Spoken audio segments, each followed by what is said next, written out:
तो चलिए आज की इस क्लास में हम क्लास 10th बायोलॉजी के वेरी मोस्ट इम्पोर्टेंट प्रश्नों के बारे में बात करेंगे। तो जितने भी छात्र आज की इस क्लास को देख रहे हैं वो इस क्लास को पूरा का पूरा देखें, कहीं पर भी मिस ना करें, क्योंकि स्टूडेंट्स ये इम्पोर्टेंट टॉपिक है। क्योंकि हम ये वादा कर रहे हैं, 100% हम ये वादा कर रहे हैं कि ये जो प्रश्न है आपको बोर्ड में देखने को मिलेगा, क्योंकि ये प्रश्न हर साल आता है और ये मैं गारंटी ले रहा हूँ कि आपके पेपर में जरूर आएगा। तो चलिए स्टार्ट करते हैं क्लास को। और साथ ही साथ में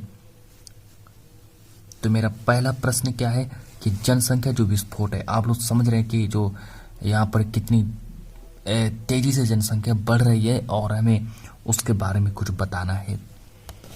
तो प्रश्न मेरा क्या कह रहा है कि जो जनसंख्या विस्फोट है, जनसंख्या विस्फोट क्या है, हमको यहाँ बताना है कि जनसंख्या विस्फोट क्या है और जनसंख्या विस्फोट की वृद्धि से होने वाली हानियां तथा बचाव का संक्षेप में वर्णन करना है। तो जनसंख्या विस्फोट ये तो हमको लिखाने की कोई ज़रूरत नहीं है, क्योंकि आप लोगों को आता है। तो हम सबसे पहले बात करेंगे इसकी जो हानियां हैं कि जनसंख्या विस्फोट की जो हानियां हैं, जनसंख्या विस्फोट की हानियां क्या क्या होती हैं। क्योंकि किसी भी क्षेत्र में जब तेजी से अगर जनसंख्या बढ़ रही है तो क्या होता है कि अगर वहाँ पर तेजी से जनसंख्या बढ़ रही है तो वहाँ पर स्टूडेंट्स हानियाँ भी होती हैं। तो हमें उनके बचाव के लिए अगर तेजी से अगर कुछ वहाँ पर हानियाँ हो रही हैं तो जनसंख्या विस्फोट को, यानी कि जनसंख्या की वृद्धि से जो हानियाँ हैं और वृद्धि यानी कि उसके बचाव के लिए हमें संक्षेप में वर्णन करना है। जनसंख्या विस्फोट यानी कि जनसंख्या वृद्धि के बचाव का हमको संक्षेप में वर्णन करना है और साथ ही साथ में हमें उसकी कुछ हानियां भी लिखनी होंगी। तो सबसे पहले हम बात करेंगे उसकी जो महत्वपूर्ण जो हानियां हैं। तो हानियों के बारे में बात करेंगे कि जनसंख्या विस्फोट की जो इम्पोर्टेंट जो हानियां हैं, हानियों के बारे में बात करेंगे। क्या क्या हमको हानि मिलती है अगर भारत में अगर तेजी से अगर जनसंख्या बढ़ जाए तो क्या क्या हानियों से सामना करना पड़ेगा।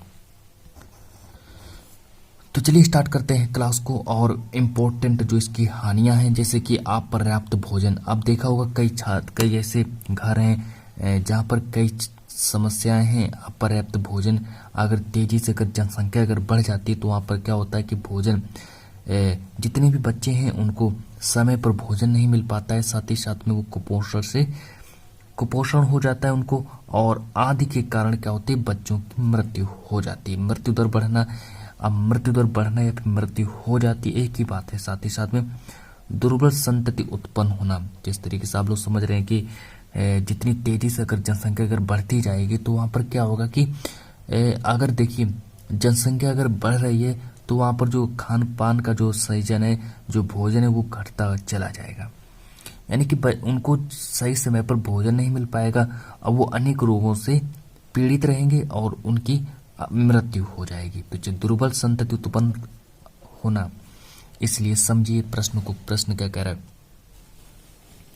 फिर इसको जो सेकंड जो हानि है, दूसरी हानि क्या कह रही है कि अपर्याप्त आवासों। जिस तरीके से समझ रहे हैं कि अपर्याप्त आवासों के कारण क्या होता है कि गंदे स्थानों पर रहना। अपर्याप्त स्थानों यानी कि अपर्याप्त आवासों, जैसे कि अगर काफी जनसंख्या, यानी कि कहने का मतलब अगर बहुत ही जनसंख्या है तो वहाँ पर क्या होगा कि आवास जो है वो घट जाएंगे। इसीलिए कई लोग हैं जो जिनके पास आवास नहीं है और वो गंदे स्थानों पर रहते हैं, जिससे क्या होते हैं कि वहाँ पर अनेक बीमारियाँ जो होती हैं फैल जाती हैं और उनके पास अनेक बीमारियाँ आ जाती हैं।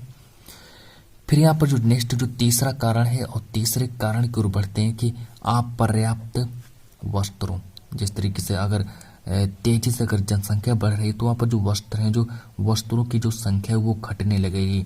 वह साधनों के कारण, जितने भी साधन है वो घटने लगेंगे। साधनों के कारण विषम परिस्थितियों में अकाल मृत्यु। अब आप लोग अकाल मृत्यु समझ रहे हैं। विषम परिस्थिति क्या है? विषम परिस्थिति यही है कि अगर सर्दी गर्मी, आप सर्दी में अगर आपके पास पहनने के लिए कपड़ा नहीं है तो आप लोगों की मृत्यु हो सकती है। अगर आपके पास तो सर्दी में मृत्यु हो सकती है, गर्मी में भी मृत्यु हो सकती है। तो इसीलिए अपनी रक्षा करें। फिर यहाँ पर बात हो रही है कि अपर्याप्त रोजगार अवसरों के कारण बेरोजगारी जो मानसिक तनाव व अपराधों को बढ़ावा देती है। कहने का मतलब है कि जितने भी जो छात्र तैयारी कर रहे हैं या फिर उनको रोजगार नहीं मिल पा रहा है, तो अब कहने का मतलब उनके पास बेरोजगारी आ गई है, फिर वो क्या करते हैं कि उनके पास एक मानसिक तनाव आ जाता है, जिससे वो क्या करते हैं कि अपराधों को बढ़ाते हैं।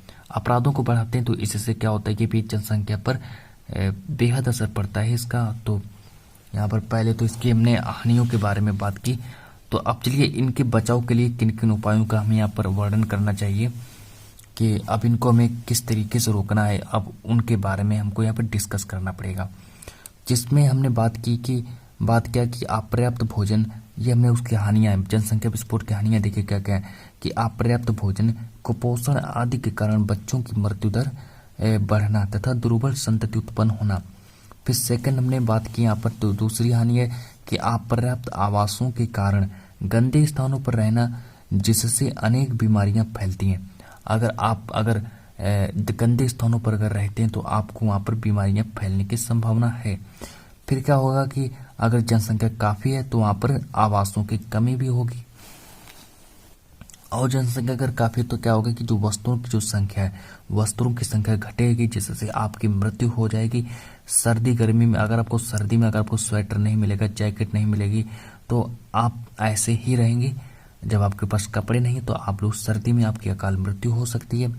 इस तरीके से जनसंख्या विस्फोट के कई यहाँ पर हानियां हैं, जैसे कि अपर्याप्त रोजगार अवसरों के कारण कई ऐसे व्यक्ति हैं जिनको रोजगार नहीं मिल पाता है, और उनका फिर वो बेरोजगारी में क्या करते हैं कि उनके पास एक बेरोजगारी आ जाती है, जिससे वो मानसिक तनाव व अपराधों को बढ़ावा देते हैं। वही आगे चलकर मानसिक तनाव व अपराधों को बढ़ावा देते हैं। फिर यहाँ पर बात करते हैं कि जो मेरा प्रश्न क्या कह रहा था कि हानियों तथा, अब यहाँ पर हमने इम्पोर्टेंट हानियों के बारे में बात की। अब हम बात करेंगे कि जनसंख्या विस्फोट के बचाव के लिए कौन कौन से मेन कारण हैं। आप चलिए इसमें बचाव के बारे में बात करेंगे कि जनसंख्या विस्फोट से कैसे बचा जा सकता है। तो चलिए और बने रहिए अंत तक। तो चलिए अब हम इसमें बात करेंगे कि इसके बचाव के लिए किन किन कारणों का उपयोग करना चाहिए। तो जनसंख्या जो वृद्धि है, जनसंख्या वृद्धि को रोकने के लिए निम्न बचाव हैं। अब किन किन बचावों का हमें यहाँ पर उपयोग करना चाहिए। जिस तरीके से यहाँ पर शिक्षा जो है, आपकी जो शिक्षा की सुविधाओं का अत्यधिक विस्तार होना चाहिए। जितनी भी शिक्षाएं जो नई पढ़ाई कर रहे हैं उनको भी पढ़ाना चाहिए, और यहाँ पर शिक्षा की जो सुविधाएं हैं, कहने का मतलब पढ़ने के लिए जितनी भी अच्छी अच्छी व्यवस्थाएं हैं, सुविधाएं हैं, उनमें विस्तार लाना चाहिए। इससे क्या होगा कि इस पे जनसंख्या पर एक कहीं ना कहीं कुछ पड़ेगा। तो प्रति परिवार बच्चों की संख्या जो है निर्धारित की जानी चाहिए, यानी कि बच्चों की संख्या है वो निर्धारित की जानी चाहिए, यानी कि हर घर में एक बच्चा होना चाहिए। इससे क्या होगा कि जो जनसंख्या विस्फोट जो है वो नियमित बना रहेगा, मतलब ज़्यादा नहीं होगा। फिर और आगे बढ़ते हैं अभी विवाह के बारे में कि विवाह की जो आयु है, स्त्रियों के लिए कितनी कर देनी चाहिए। स्त्रियों के लिए कम से कम 21 वर्ष कर देनी चाहिए। फिर तथा पुरुषों के लिए कितनी 25 वर्ष कर देनी चाहिए। तो ये भी एक कारण, इससे भी बचा जा सकता है, इससे भी जनसंख्या विस्फोट से बचा जा सकता है कि शिक्षा की सुविधाओं का अत्यधिक विस्तार होना चाहिए। फिर प्रति परिवार बच्चों की जो संख्या है वो निर्धारित की जानी चाहिए। फिर यहाँ पर आगे मैंने बात की कि विवाह की जो आयु है वो स्त्रियों के लिए कम से कम 21 वर्ष तथा पुरुषों के लिए 25 वर्ष होनी चाहिए। तो आज की इस क्लास को सिर्फ इतना ही रखते हैं, और जब तक के लिए मिलते हैं नेक्स्ट वीडियो में, और इम्पोर्टेंट प्रश्नों के साथ मिलेंगे नेक्स्ट वीडियो में। और जब तक के लिए, और आज के लिए इतना ही, जब तक के लिए, और वीडियो को यहीं पर समाप्त करते हैं।